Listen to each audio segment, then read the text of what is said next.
So number 10 says the minute hand on a clock is 3.5 inches long.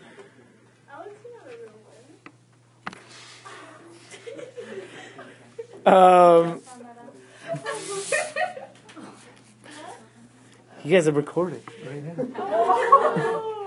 now. Through what distance does the tip of the minute hand move in 25 minutes? So it's talking about arc length, I think. Yeah? So we could just draw a sector, right? Or just have that same sector. It says 25 minutes. I don't remember anything about arc length, but I can figure it out right now. We know how to get the circumference of a circle, right? Yeah. What is that? Circumference is 2 pi r? Yeah.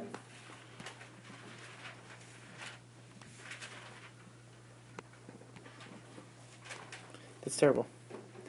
And we know the radius is 3.5, right?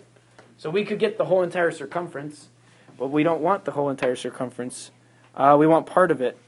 How much of it do we want? This much? How could we figure out what the angle is?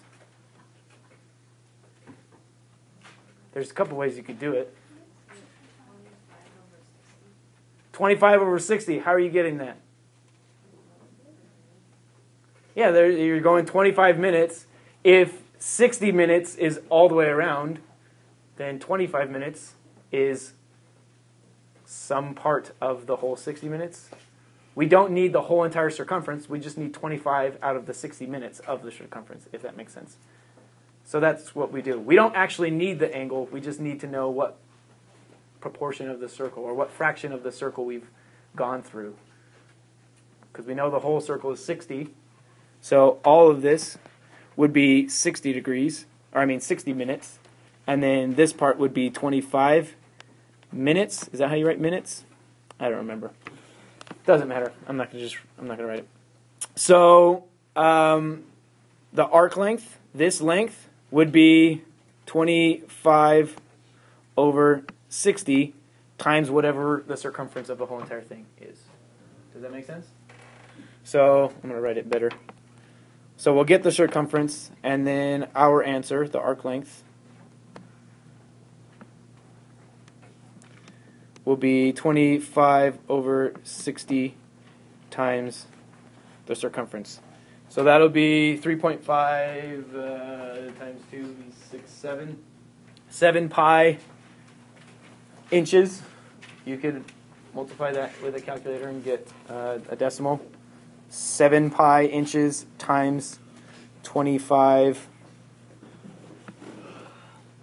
Are we done here? We're done, right?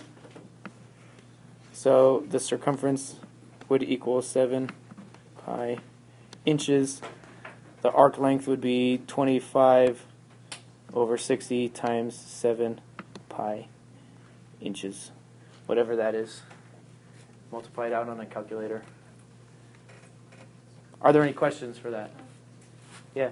The formula is theta equals S over R. Yeah, they give you a formula. Okay.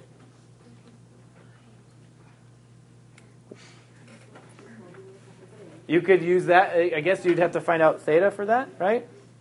In this case, we don't need theta.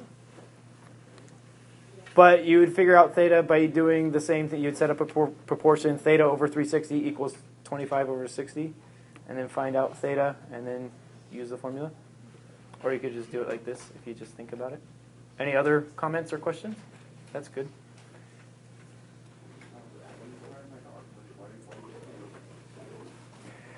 When I'm trying to find arc length, why did I put it over 60 degrees? See, Asa? Because I don't want the whole entire circumference. I only want 25 out of the 60 circumference. Does that make sense? It's like if I want half of the circumference, I would go 1/2 times c. If I want a third of the circumference, I would say 1/3 times c. I know that the whole entire circle is 60 minutes. So this is like my 100%, and I only want 25 out of those 60 minutes. So this is my fraction of the circumference. Yeah? Anything else?